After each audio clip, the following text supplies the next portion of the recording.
This is Steve the priest, with a message from above.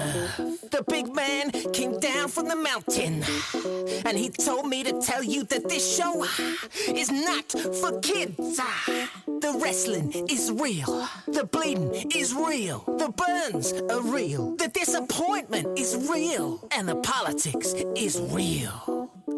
Enjoy the unsweetened fruits of our labor as we get going tonight, my brothers and sisters. And everybody, rest in priest. Hello, wrestling fans around the world. I'm your host, Damien St John, and he is the 34-time Pub Wrestling Federation champion, the Ginger Ninja, with stories from his never-ending adventures inside the squared circle. Hey, champ, how was your solo episode? I opened a bag, read out some letters. Bingo, bango, baby.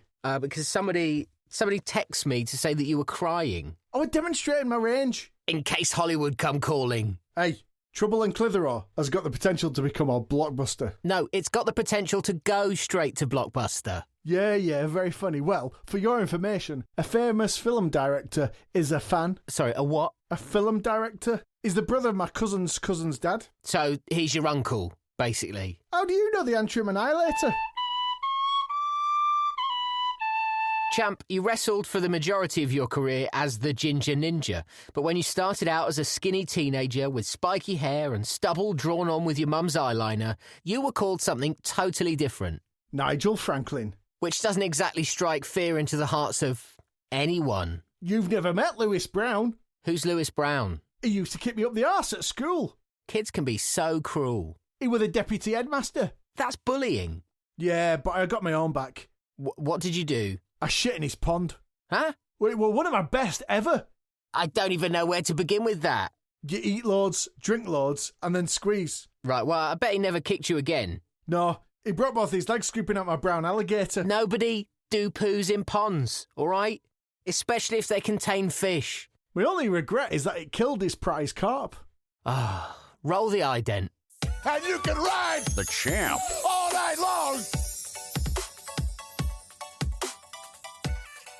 Champ, I know this is an impossible question to answer, but I'll ask it anyway. Which of your 34 title wins means the most? Oh, I can't remember half of them, so that helps narrow it down. I'd have to say my first one, you know. Can you at least remember who your opponent was that night? It was Snake off Muscle Machines. Muscle Machines, Muscle Machines, Muscle... Now, for younger listeners, Muscle Machines was a staple of Saturday night TV back in the 90s. Blokes and ladies would compete against people genetically superior to them in every way. Never stood a chance. I love that programme. When you beat him for your first title, Snake had nearly 20 years on you. He were old even then. It were the fags. And what year are we looking at? When were mad cow disease? 95, 96? I remember walking into Yates's in Bradford that night. Brand new it were. Chris Waddle opened it. I was thinking I could murder a burger. I'm staggered you wanted to eat greasy food before your first title match. The only way to settle your nerves and upset your stomach, but that's another story. Well, let's relive that famous night in your career as it happened at Yates's in Bradford, circa 95-96. The six-time former PWF champion and TV star joins us now. Snake, how are you? Good, thanks, Damo, man. How are you, big dog? You okay? You good? Damo, I thought this was just you and me. I know, but I really wanted to get the two of you on to talk about that night. I'll tell you whatever you want to know, but not while that twat's here. Champ, would you mind? What? Are you serious? Take a walk, you carroty nonce. Put the kettle on or something. Give us a couple of minutes. Oh, for fuck's sake, all right. Please, champ. It's best for business. How do you take it?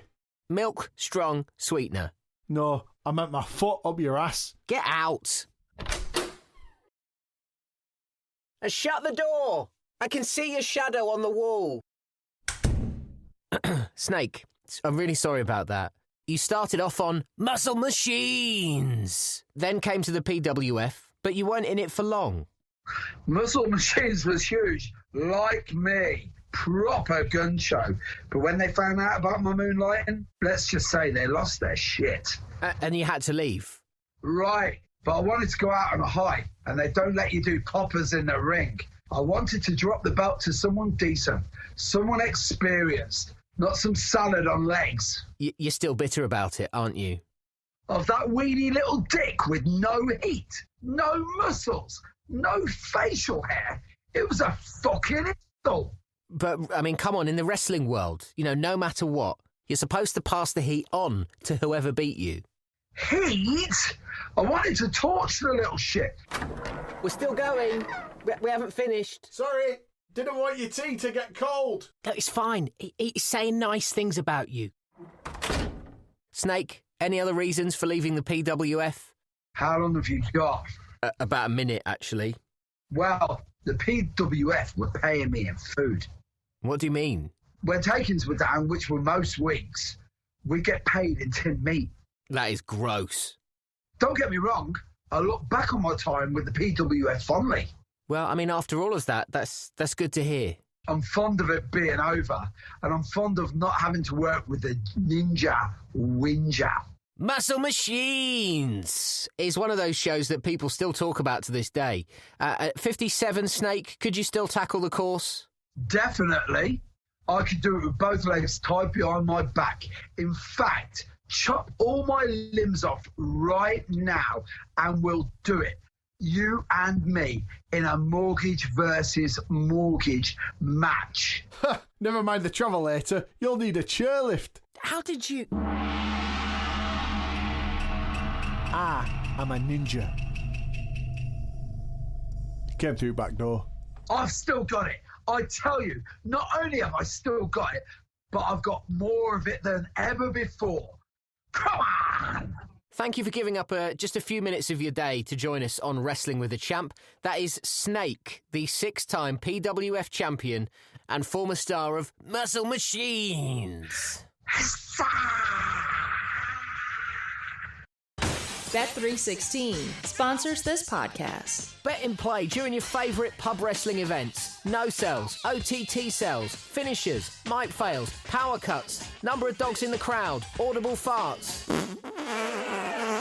Join Bet316 now. New customers receive a free 50p bet. Ask Marjorie Simpkin for a form at reception. Bet316 says we just took your money. Bet316.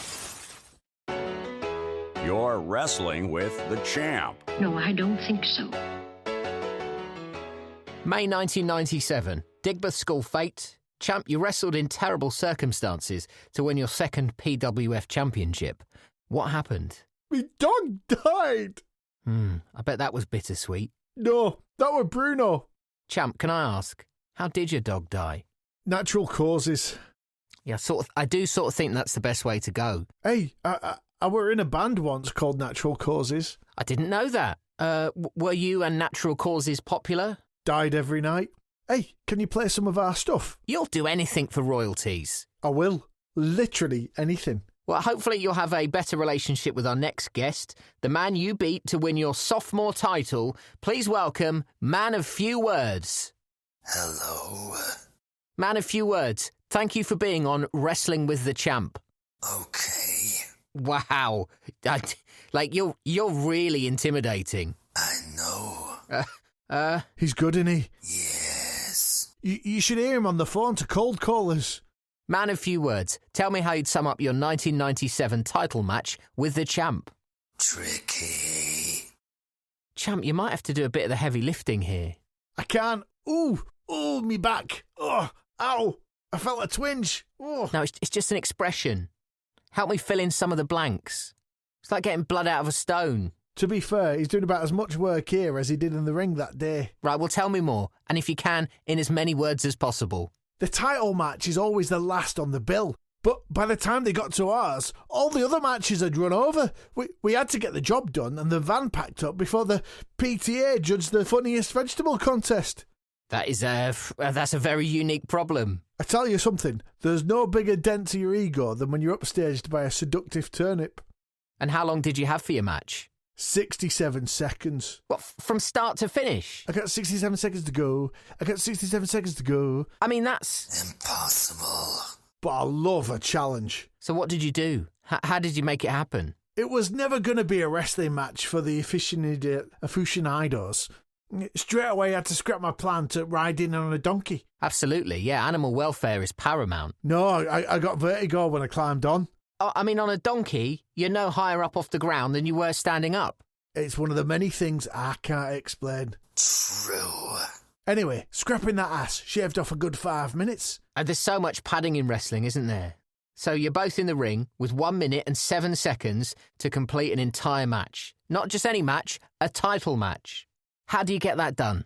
I had to improvise. I pelted him with everything in my arsenal. He took all the cool moves I'd learned back in Diane's dungeon as a kid, all the dirty tricks, and no-sold none of them. That surprises me. This man, hands down, did the best bit of non-wrestling in the history of wrestling. The crowd were on their feet. Oh, they must have been loving that. Well, the caretaker needed the chairs for the vegetable contest, but yeah, that too. So, champ, how did you wrap things up and win your second title? Man, a few words, only attempted one move that afternoon. One. What was it? The kick. Hey, I mean, that's 2 words. I feel like we're on a roll here. I feel like we're getting somewhere. After my 9th inverted atomic drop, he pushed me over and tried to kick me in the face. That was his big finisher. So instinctively, I wrapped myself around his shin as tight as I could, to stop me getting brain damage. And I just started dry humping his leg. You did what? I were overcome with the spirit of Bruno. No pun intended. I can honestly say that I've never seen that before in a ring. I mean, I've seen it, just not in a ring. Man, a few words. How did that go down with you? Fine. It didn't bother you that you lost your PWF title in such a one-sided match? No. He couldn't wait to get home. His missus were doing his favourite tea that night. Chips and chips. Man, a few words. You stayed with the PWF until Christmas of 1997 when you signed for the non-secular Church Wrestling Group, making your debut at the Great American Bible Bash. Which leads me to my next question. Do you have a favourite book in the Bible? Genesis. I love that band. I miss the rains down in Africa. Man, a few words. The wild dogs cry out in the night. Dogs. Bruno. I'd love to find out more, but I just don't have the energy or the lifespan. Man, a few words. Thank you for your time on Wrestling with the Champ. Okay. New to the PWF's YouTube channel. Behind the Polyester Curtain. Go backstage and learn what really happens at a Pub Wrestling Federation event. Yeah, sorry, mate. Watch out for that static shock. It really catches people out the first time. You're lucky not to go up in flames. The referee's room. 1, 3. Oh, shit. It's okay. Try again. Okay, 2. Oh, fuck. Logistics. No. Listen. One night for 3 people. No breakfast, right? Single room's fine. Honestly, how hard is it to book 2 7-feet women and their lizard into an hotel room? The boss's office. Hey, you! Let me in. For fuck's sake, let me in. I've had it with you. Look, my envelope's 30 quid short again. Oh, you fucker. Explosive television. Not on television. Behind the Polyester Curtain. We're all one big happy family. Premieres this September-ish. People of Earth, you're wrestling with the champ. Champ, after beating Man a Few Words for your second strap, you went on an incredible undefeated streak that lasted almost 5 years. I were untouchable back then. Everything I did came off. Me moves, me mic work, me clothes. But scandal was just around the corner. A popular wrestler has been arrested today after he was seen making kids cry. Police say it was help from the community. No evidence has indicated to us that there are any associates. Eyewitnesses say the man, ginger and fat, was telling kids that wrestling is fake. Most of it's made up. We're not mega stars. We're regular blokes. But why he did it remains a mystery. Man is set to appear in court next week, charged with being a dickhead. Nick! That were one of my darkest days. The PWF fired you after that, didn't they? Best thing that ever happened to me. I went straight into rehab. The Priory? My auntie's house. She does the best cake and biscuits. Locked me in a spare room for a good 2 weeks with nothing but gym equipment, a stack of crossword puzzles and a bedpan. Sorted me right out. So, I mean, you must regret your actions, surely. Well, it were a poor thing to do, but I learned from that. I grew. I became someone new. The Naughty Ninja. Suddenly I could say bad shit and people loved it. Because it was your new character. Yeah, right. Character. Even when you called the Prime Minister a cunt. Yeah, I was totally faking being an asshole. The PWF had the strap on a babyface at the time who was equally as popular as you during your ginger phase. A young lad from the Midlands who'd been wrestling since the age of 2, Mr. Nice Guy. We couldn't have been more different. It was one of my favourite rivalries. And what stands out in your mind most about Mr. Nice Guy? He always struck me as a polite man. In what way? Well, every time he hit me, he'd say sorry. Champ, now you and Mr. Nice Guy only wrestled a few times over the years, but you won your 3rd PWF title against him at Carpet Store Mania 3. Let's get your thoughts on that. And, hang on, is he? Yep, here he is. Mr. Nice Guy, hello. Hello. Now, Carpet Store Mania 3. Wow, what an occasion. What a spectacle. What, a red carpet? Should have been ginger. Mr. Nice Guy, why do you think your character was so popular at the time? To be honest, I don't know. There was just so much negativity going around back then. Remember the Millennium Bug? Everyone was going nuts, and I think people just wanted someone honest, decent, and someone who wasn't going to kick up a fuss or cause trouble. Now, at the time, you're the top babyface in the PWF. Yes. You're facing off against the now nasty Ninja, who's a babyface turned heel, and you're getting together in a roll-up match. Yes. What's a roll-up match? It's nothing to do with a spliff, I can tell you. It's a classic carpet showroom clash. The winner's whoever can incapacitate their opponent, roll them up in a shag pile rug, and dump them in the back of a van. That sounds brutal. I had carpet burns for weeks. Not unusual for me, like. Mate, you got off lightly. When you threw me in the back of that Transit, you knocked me head on the spare tyre. I couldn't see for weeks. As many a wrestler can attest over the years, these kind of matches definitely do take their toll. I inhaled so many carpet fibres, my lungs were like 60% polyester. And I'm so emotionally scarred, I can only walk on bare floor these days. Now, Mr. Nice Guy, was this the kind of match you enjoyed? Oh yeah, the PWF made me do lots of dumb things. But you lost quite a lot, didn't you? Losing a roll-up match, losing Renounce Jesus match, losing an Eat My Shit match. I didn't care. I gave the best years of my life to the PWF. Wouldn't change a thing. That's really sporting of you. It's the nickname. Yeah, no, I got that. To be fair, I am just a nice guy. It's even more sporting knowing how poorly paid you were compared to all of your opponents. Sorry, what? I mean, you must have known that. What? When you negotiated, you must have, had a few words in the locker room. You best be joking, right? No, it's been on Google for years. Yeah, I don't Google myself. People can say what they want. I Google myself all the time. It's better with lube. No, that's not what Googling yourself means. Did Dale Whitterton get paid more than me? Yep. Malcolm Adelin? Yep. Not Oscar the Brick. Even Oscar the Brick. What about Afronaut? You're not going to like my answer. Seriously, was anyone paid less than me? Well... There was one person, actually. John the supply teacher.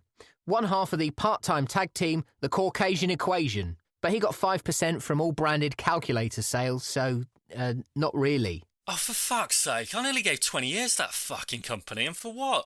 Fuckity fucking peanuts. Mr. Nice Guy, are you still there? Dory, he's a nice guy. It'll be fine. Oh, fuck off, would you? How would you feel if you spent over 100 days in hospital for a job that paid minimum wage? Dickheads. Hey, now clearly you're upset by this news. I get it. And you sarky twat, you can do one as well. I'm furious, I'm raging. Yeah, no, I think now is a really good time to take a break. I'm going to throw a cushion at you really hard. Take a deep breath, count to 10. John the maths teacher could help. We're back after this. Get any party started with Champ In. I'm the 34-time PWF champion, the Ginger Ninja, and I've spent all my furlough money on this, my very own Champ In. Champ In is a 12% energy drink imported from the vineyards of the Ukraine that livens up any do, bash, function, wake, or job interview. Fizzy rehydration for a thirsty nation. Slip a sip of Champ In into your mouthhole, baby. Any health claims made by this beverage are purely for entertainment purposes. May contain nuts. Definitely contain skin and rat repellent. Rinse mouth thoroughly after drinking. Will stain teeth and unblock drains. Mention this podcast for a free mystery snack. Side effects of mystery snack include hallucination, nausea, a tendency to think you're invincible, and spontaneous combustion in less than 1% of Japanese men. Be drink aware. Always read the label. And if you can't read, ask a friend.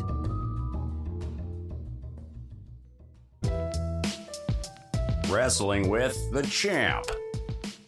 Well, champ, there were the first 3 opponents that you beat to win your first PWF titles. Aye. Happy days? Correctamundo. I'm so glad you were all right with all of that. Hey. You know, that bit about you being arrested, but basically your life was in tatters. You screwed it all up yourself. Your career was in shambles. You were desolate. You didn't have a penny to your name. You know, when you were at your lowest ebb. I think that made for really entertaining podcasting. Sit on it. You sit on it. You sit on it. You sit on it. Sit on it. You sit on it, Ralph Mouth. Oh, very mature.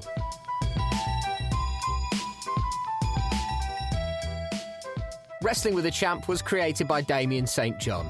Written and produced by Ant McGinley and Damien St John. Starring Andrew Wilson, Ant McGinley, Damien St John, the world's greatest actor Max Cavenham, Mick Tully, and Sarah S. To hear more and to subscribe, go to champpod.com. You sit on it. Your Kia Picanto can sit on it.